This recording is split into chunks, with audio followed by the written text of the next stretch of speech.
आप संदेश से मैं अनिल कौशिक। न्यूज अपडेट 7 बजे कार्यक्रम भादरा आसपास में आप सभी दोस्तों का स्वागत है। दोस्तों, कार्यक्रम की शुरुआत करते हैं आज की मुख्य खबर से और मैं आपको बताऊं तो भादरा आसपास की खबरों सहित समीक्षा भी करेंगे और मंडी के भाव बताते हुए आपको मौसम का मिजाज भी बताएंगे। दोस्तों, वैक्सीनेशन से शुरू करते हैं आज की मुख्य खबर। दोस्तों, वैक्सीनेशन प्रशासन शहरों के संग अभियान के तहत आज वार्ड नंबर 14 में कैंप लगाया गया था भादरा कस्बे में, और उस कैंप में यूनानी अस्पताल में जो ये कैंप लगा था वहाँ वैक्सीनेशन भी हुआ था। और वैक्सीनेशन की अभी कोई प्लानिंग की जानकारी नहीं है, और अगर प्लानिंग कोई होती भी है तो दोस्तों दीपावली के बाद सरकार की निस्संदेह केंद्र सरकार हो या फिर राज्य सरकारें बड़ी प्लानिंग वैक्सीनेशन को लेकर होगी और घर घर में टीकाकरण का अभियान कोरोना वैक्सीन को लेकर चलाया जाएगा। तो दोस्तों ये बहुत बड़ा अचीवमेंट होगा, क्योंकि दोस्तों जितना 100 करोड़ का आंकड़ा देश छू चुका है और जल्द से जल्द वैक्सीनेशन को दिसंबर माह तक कैसे कंप्लीट करें, सरकार की ये योजना रहेगी, क्योंकि दिसंबर तक वैक्सीनेशन का कार्य पूर्ण कर लेने के प्रति संकल्पित ये केंद्र सरकार जिसी के तहत दोस्तों घर घर टीकाकरण का कार्यक्रम की रूपरेखा तैयार की जा रही है। तो संभवतः दीपावली के बाद आपको घर घर टीकाकरण का कोई प्लान जो है वो नजर आए। तो दोस्तों इसी के साथ भादरा आसपास की खबरों के बारे में अब चर्चा कर लेते हैं। भादरा में 900 ग्राम गांजा सहित एक व्यक्ति को गिरफ्तार किया गया दोस्तों आज 28 अक्टूबर को, और हिसार बाईपास से आदमपुर रोड पर दोस्तों मोटरसाइकिल सहित इस आरोपी को पकड़ा गया है, जिसका नाम राधा किशन उर्फ लाल पुत्र हजारीराम सैनी है। दोस्तों ये वार्ड नंबर 4 का निवासी है। 900 ग्राम गांजा इसके पास से बरामद भी किया गया और मोटरसाइकिल को भी जब्त किया गया है। तो अनुसंधान राजकुमार पुलिस चौकी जो छानी बड़ी के हैं उनकी देखरेख में होगा। दोस्तों भिरानी थाना अंतर्गत ये मामला लगभग आता है, NDPS एक्ट में ये मामला दर्ज हुआ है। और राजेश गुदारा के साथ राजवीर सिंह और रण सिंह विनोद सहित जिला की विशेष जो नोट सेक्टर की टीम है उसके साथ साइबर सेल सहित ये टीम की उपलब्धि है। और कुल मिला के नशे के विरुद्ध लगातार हनुमानगढ़ जिले में अभियान पुलिस द्वारा चलाया हुआ है, और 1-2 दिन में ऐसी उपलब्धि जो है नौर या भादरा क्षेत्र से प्राप्त की जा रही है। और भादरा क्षेत्र भी दोस्तों नशे की प्रवृत्ति में कहीं भी कम नहीं है, और कुल मिला के ज़्यादा मामला भादरा ही क्षेत्र में आ रहे हैं और ऐसे मामलों को पकड़ा भी जा रहा है। तो कुल मिला के दोस्तों अन्य खबरों के बारे में मैं आपको बताऊं तो बिजली की बढ़ी हुई दरों को लेकर और दिन प्रतिदिन बढ़ते अपराध को लेकर भी और परीक्षा में हो रही धांधली आदि अनेकों जन समस्याओं को लेकर भाजपा का प्रदेश व्यापी आज हल्ला बोल कार्यक्रम प्रारंभ हुआ है। इसके ऊपर आज थोड़ी हम समीक्षा भी करेंगे। और दोस्तों आज से ये 28 अक्टूबर को उपखंड कार्यालयों तक जो है इस कार्यक्रम की गूंज है, और सभी उपखंड कार्यालयों में इस प्रकार के कार्यक्रम सरकार के विरुद्ध आयोजित किए गए हैं। इसके बारे में हम विस्तार से आपको बताएंगे। इससे पहले दोस्तों आज की अन्य खबर में कृष्णा ट्रेंडर्स फर्नीचर्स का अब आज शुभारंभ हुआ है दोस्तों, और ये शुभारंभ हुआ है अम्बेडकर चौक पर एक्सिस बैंक के पास ये संस्थान खुला है। और मांगीलाल गोयल ने फीता काटकर दोस्तों इसका उद्घाटन किया है, और प्रोप्राइटर है इनके दिनेश बंसल। और यहाँ बच्चों की हर प्रकार की एक प्रकार से अलमारी, कुर्सी, ड्रेसिंग रूम, सोफा, पूजा घर आदि, कंप्यूटर मेज, अनेकों फर्नीचर्स के सामान यहाँ उपलब्ध बताए जा रहे हैं। तो दोस्तों दीपावली से पूर्व अब तक दर्जनों हमने ऐसे कार्यक्रम देखे हैं, उद्घाटन कार्यक्रम जो कि नए संस्थानों के हुए, और बड़ी संख्या में नई दुकानें खुलने का सिलसिला लगातार जारी है। तो दीपावली के इस शुभ अवसर पर लोग अपने नए प्रतिष्ठान संस्थान का जो उद्घाटन है वो कर रहे हैं। तो कुल मिला के ये एक अच्छी परंपरा भी है और एक अच्छी बाजार की सेहत के लिए एक निशानी आपको दिखाई दे रही है, क्योंकि जिस प्रकार से 2 साल तक दोस्तों कोरोना काल में और पूरा आर्थिक जगत एक प्रकार से मंदी के दौर से गुजर रहा था, और पूरा देश हमारा भारत जो है मंदी की मार में डूबा हुआ था और सारे के सारे लगभग जो बिजनेस थे, व्यापार थे, वो फ्लॉप हो चुके थे।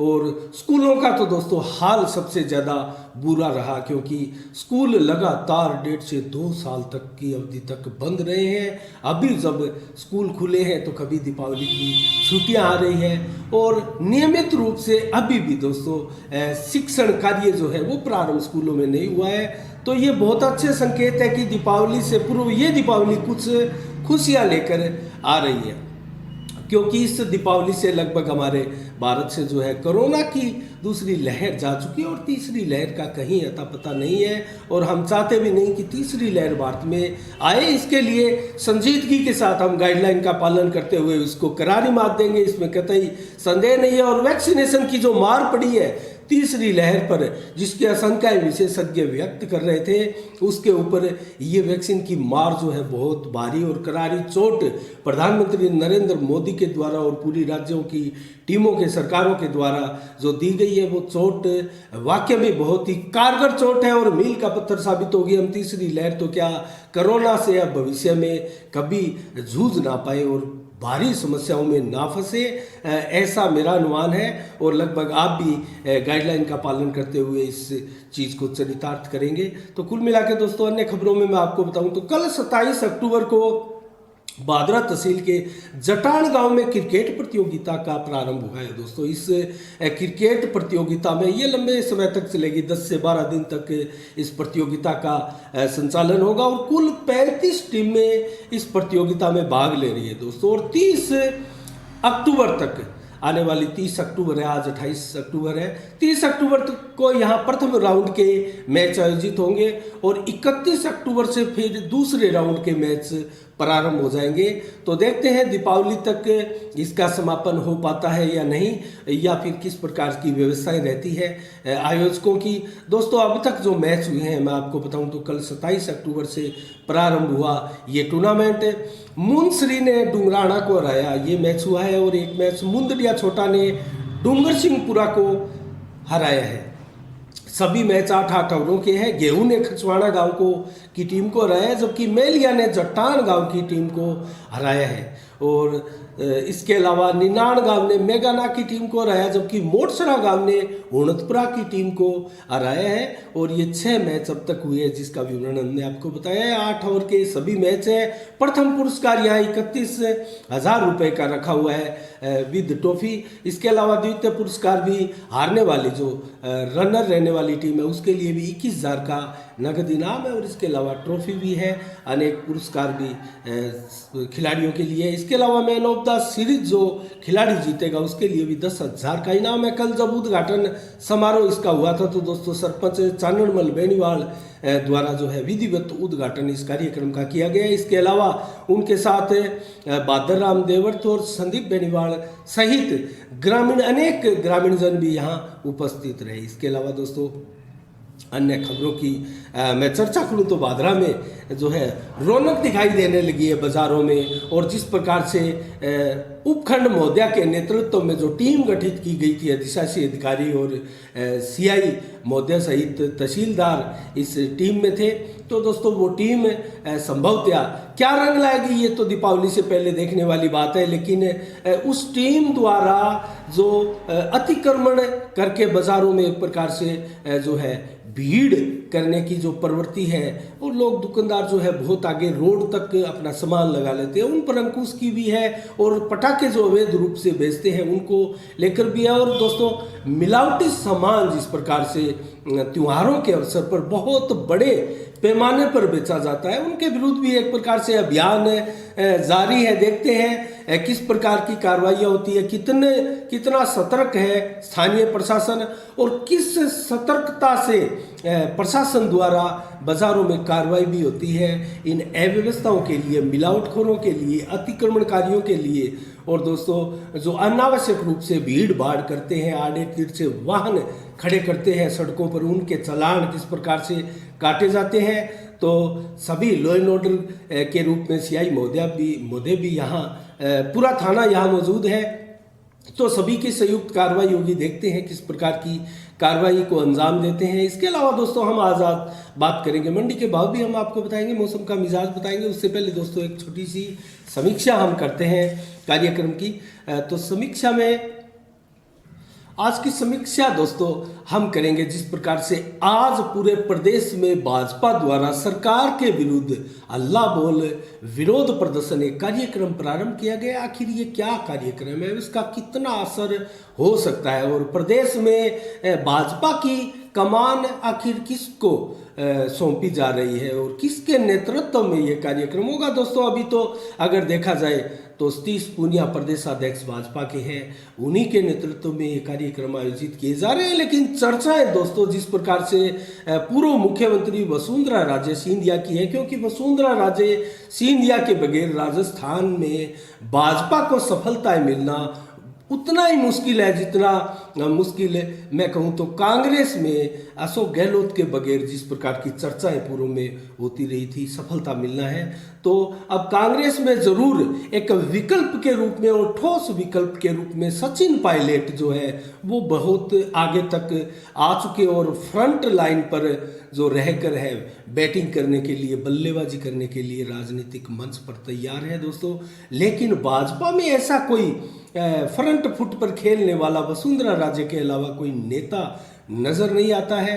लेकिन खैर ये तो पार्टियों की बात है, पार्टियों के आपसी सामंजस्य की बात है, किस प्रकार से पार्टियां के दावपेच भी है ये दोस्तों, कौन कौन से दावपेच कौन पार्टियां किस प्रकार से खेलती है और तीसरे दल के रूप में कौन सी पार्टी आती है भविष्य के गर्भ में है, देखते हैं, इसके ऊपर नजरें रहेगी। लेकिन दोस्तों जिस प्रकार से भाजपा ने प्रदेश व्यापी अल्लाह बोल कार्यक्रम एक आयोजित किया है प्रदेश में, दोस्तों इसका कितना असर होने जा रहा है। निश्चित रूप से अशोक गहलोत की सरकार बहुत भारी संकट में है और जन समस्याओं से घिरी हुई फिलहाल नजर आती है, जिसमें अगर बिजली की समस्याओं को हम ले तो दोस्तों नंबर 1 पर हम इन समस्याओं को रख सकते हैं और नंबर 2 पर अगर ले तो दोस्तों जिस प्रकार से परीक्षाओं में घपलेबाजी और जो जिस प्रकार से पेपर लीक होने की घटना है और इनसे भी सरकार की जो छवि है दोस्तों बहुत बड़े पैमाने पर खराब हुई है।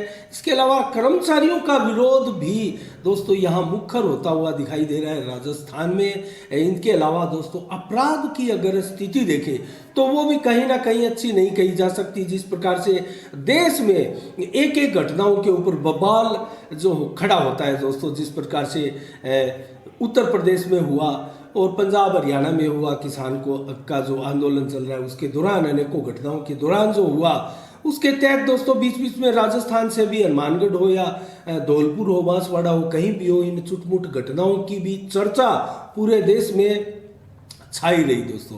तो कुल मिला के कहा जाए तो अपराध के मामले में भी राजस्थान सरकार जो है सवालों के घेरे में है और इसको लेकर भाजपा एक प्रकार से फ्रंट फुट पर आना चाहती है। क्योंकि दोस्तों मैं एक चीज आपको बताना चाहूंगा, भाजपा के नेतागण चाहे आप कहीं भी ले, कुछ विधानसभाओं को छोड़ दे तो विपक्ष बहुत अच्छे साबित नहीं हो पा रहे हैं। विपक्ष भाजपा जो है वो अच्छा नहीं दे पाती है, पता नहीं क्यों, इसका रीजन क्या रहता है।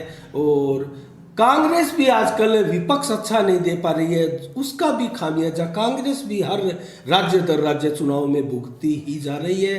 और दोस्तों भाजपा जिस प्रकार से हम बादरा में ही हम ले लेते हैं, हम दूर नहीं जाएंगे, इक्का दुक्का कुछ छिटपुट घटनाओं को दोस्तों छोड़ दिया जाए तो संजीव बेनीवाल पूर्व भाजपा के विधायक भी रहे हैं, उनका ज़्यादा कोई रोल यहाँ नज़र नहीं आया विपक्ष की भूमिकाओं को लेकर। दोस्तों जरूर बीच बीच में एक दो कार्यक्रम हुए और संजीव बेनीवाल के बारे में तो हम एक चीज ये जरूर कहेंगे कि संजीव बेनीवाल बादरा में लालचंद रुड्डी और ज्ञान सिंह चौधरी के बाद वो नेता है जो मील का पत्थर भी साबित हो सकते हैं और 25 वर्ष की अपनी राजनीति में कभी निष्क्रिय नहीं रहे। लेकिन दोस्तों निष्क्रिय नहीं रहे, सक्रिय राजनीति में रहे, इसका मतलब ये कतई नहीं है कि वो बहुत मजबूत और सशक्त विपक्ष की भूमिका भी निभा सकते हैं या निभा रहे हैं। दोस्तों इससे इसका कोई ज़्यादा सरोकार नहीं है। सक्रियता तो आपकी, आप कुछ न कुछ कार्यक्रम में या आप वैसे ही बाज़ारों में गाड़ी लेकर आप घूमते रहेंगे तो आप ऐसा लगेगा लोगों को कि भी लोगों के बीच में ये नेतागण जो है वो घूम रहे हैं, फिर रहे हैं। और बहुत से नेता ऐसे भी होते हैं जो कहीं दुबक जाते हैं, या तो भादरा छोड़कर कहीं जयपुर आदि अन्य शहरों में बस जाते हैं, या लंबे समय तक वहाँ एक प्रकार से अज्ञातवास सा काट कर आते हैं, या फिर अपने घरों में दुबक जाते हैं, या किसी राजनीतिक कार्यक्रमों में भाग नहीं लेते। वो भी एक प्रकार से जो है नेगलेंसी कहूँगा मैं, विपक्ष की एक प्रकार से फ्लॉप नीति कहूँगा। और यहाँ कुल मिला के भाजपा प्रयास जरूर कर रही है एक मजबूत विपक्ष देने का, लेकिन कितनी कामयाब है ये तो जनता के मानस पटल पर है। और जनता इनके बारे में क्या आकलन करती है और कितना अनुमान लगाती है, और जनता की भावनाओं पर और जन आकांक्षाओं पर कितने ये खरे उतरते हैं नेता। दोस्तों ये तो सवाल जनता और नेता के बीच में आपसी सामंजस्य का है, कौन किसको कितना समझ पाता है, और उससे आपसी समझ में कौन किस पर कितना विश्वास करके कितना मजबूत हो चुका है। ये भी एक जनता के आपसी, नेता के आपसी एक विचारों से निकल कर आया हुआ एक पॉइंट, एक बिंदु है। लेकिन देखने वाली बात यह है कि कांग्रेस के इस राज में दोस्तों भाजपा द्वारा अल्लाह बोल कार्यक्रम कितना सफल होता है देखते हैं। लेकिन आज भाजपा के द्वारा यह कार्यक्रम किया गया संजीव बेनीवाल के भाजपा कार्यालय से, और वहाँ बड़ी संख्या में कार्यकर्ता इकट्ठे हुए। ठीक है, मीडिया के क्षेत्र के लोगों को इतना नहीं बुलाया होगा, हमें भी इसकी कोई जानकारी नहीं मिली, लेकिन दोस्तों जिस प्रकार से सोशल मीडिया पर देखा हमने तो हम इसकी समीक्षा आज करना जरूरी भी समझे, और हमने इसकी पता भी किया तो कार्यक्रम इसका था। और जिसकी जैसा कि सोशल मीडिया पर एक खबरें तैर रही थी 28 तारीख को जो है इस प्रकार का कार्यक्रम होने जा रहा है।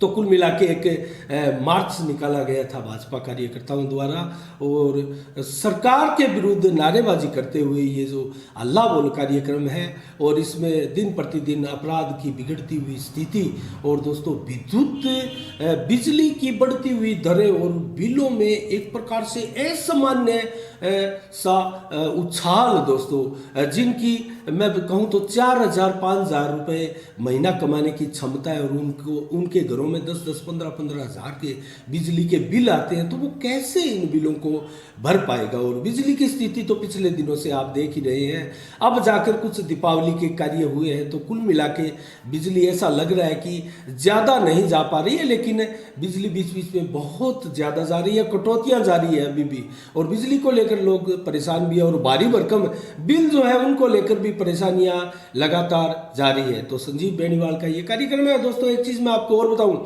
तो जयदीप डूडी द्वारा भी पूर्व विधायक संसदीय सचिव रहे हैं, उनके द्वारा भी दीपावली के बाद में अपना चुनावी अभियान प्रारंभ करने की घोषणा की हुई थी।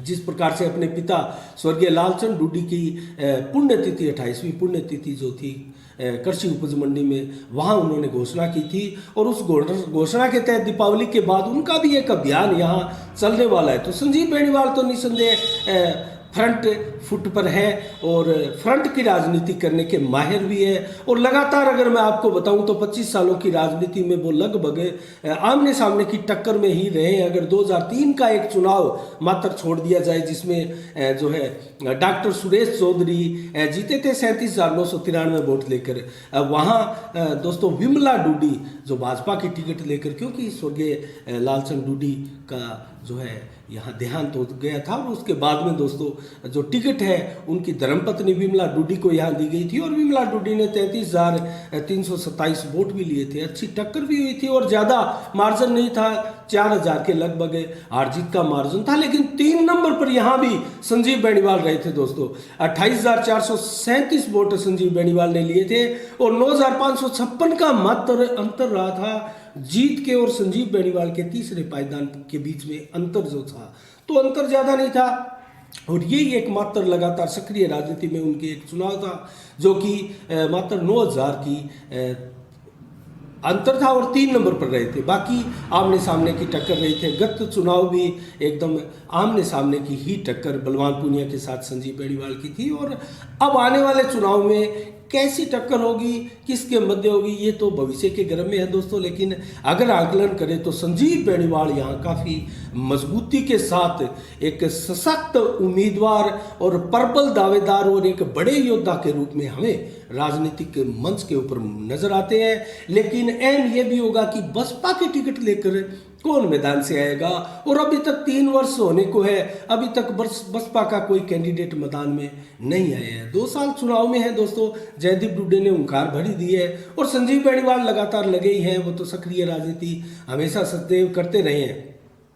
लेकिन बसपा की टिकट से भी कौन आएगा ये भी अहम है, क्योंकि दोस्तों जो कैंडिडेट बसपा के होते हैं मिनिमम अगर हम देखें तो 15,000 से 20, 25, 30,000 कहीं भी बसपा का उम्मीदवार वोट ले सकता है, बशर्ते जो उम्मीदवार जो है वो उसका चेहरा कैसा है, कितना स्ट्रोंग है, कितना दमदार है और कितनी काबिलियत रखता है इस क्षेत्र में, कितना बड़ा नाम उसका है, उसकी छवि क्या है दोस्तों, इसके ऊपर डिपेंड करेगा। फिलहाल जो नाम बसपा की दौड़ में है वो मैं बताऊं तो अनवर कुरैशी भी है और महंत रूपनाथ जो है गोरखटीला के महंत, उन्होंने पहले चुनाव भी लड़ा था।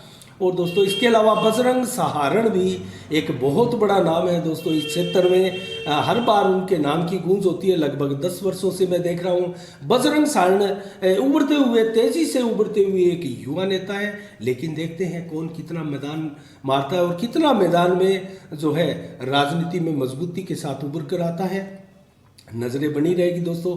अब जल्दी से मैं आपको मंडी के भाव बता देता हूं। आज के मंडी के भाव और मौसम का मिजाज दोस्तों हम बताएंगे। शुरुआत करते हैं नौहर मंडी से। और नौहर मंडी में चना दोस्तों 5,000 से 5261 रुपये बिका है और अरंडी 5800 से 6148 रुपये बिकी है। जबकि गुआर का भाव जो है दोस्तों लगातार बढ़ता जा रहा है और पिछले 2-3 दिनों से गुआर के भाव में बहुत बड़ी तेजी देखने को मिल रही है। आगे ये तेजी बरकरार रहती है या नहीं रहती है दोस्तों, हम इसके बारे में कोई भविष्यवाणी तो नहीं करना चाहते। लेकिन जिस प्रकार से मंडी के भाव चल रहे हैं और लगातार गुआर की फसल जो है वो स्ट्रगल कर रही है इस मंडियों के व्यापार में दोस्तों, लगता है गुआर आगे जाने वाला है। तो गुआर 5700 से प्रारंभ होकर 6531 रुपये गुआर की कीमत रही। तारामीरा 5800 से 6200, जबकि जो 1900 से 2000। और दोस्तों कपास 6200 रुपये से 6571, मेथी 6000 से 7100 रुपये, नरमा 6500 से 6900 रुपये, जबकि गेहूं 1800 से 1890 और मूंग 5500 से 6716 रुपये, मोठ 6300 से 7270 रुपये, जबकि मूंगफली 3500 से 6200 रुपये तक के रेट रहे दोस्तों।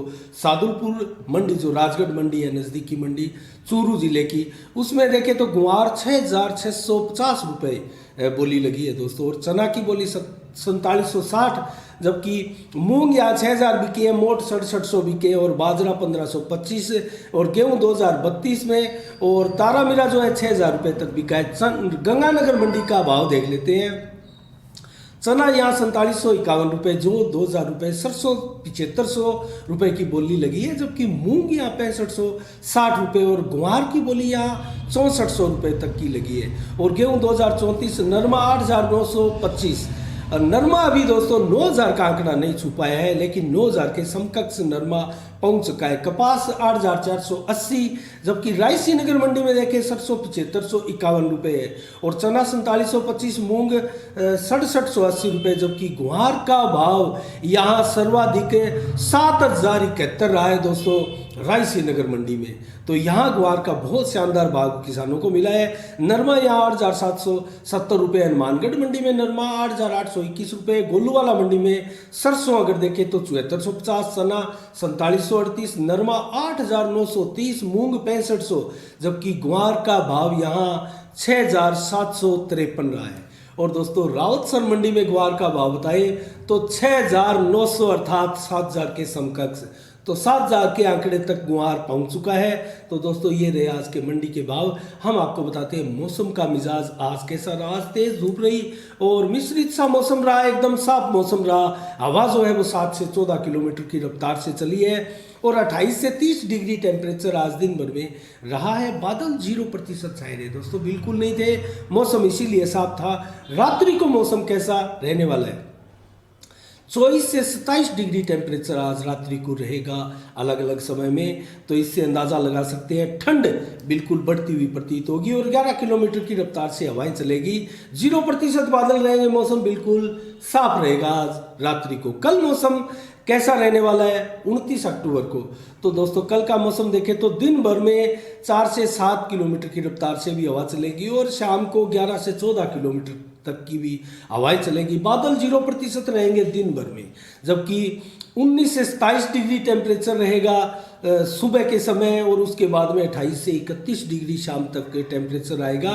मौसम दिन भर बिल्कुल साफ रहेगा। रात्रि को मौसम कैसा रहेगा बताऊं तो 7 से 11 किलोमीटर की रफ्तार से हवा चलेगी। 19 से मात्र 22 डिग्री का टेम्परेचर रहेगा, अर्थात ठंड बहुत ज़्यादा कल रात्रि को बढ़ने वाली है और 0% बादल रहेंगे, मौसम बिल्कुल साफ रहने वाला है। तो दोस्तों आज के 7 बजे के कार्यक्रम में इतना ही।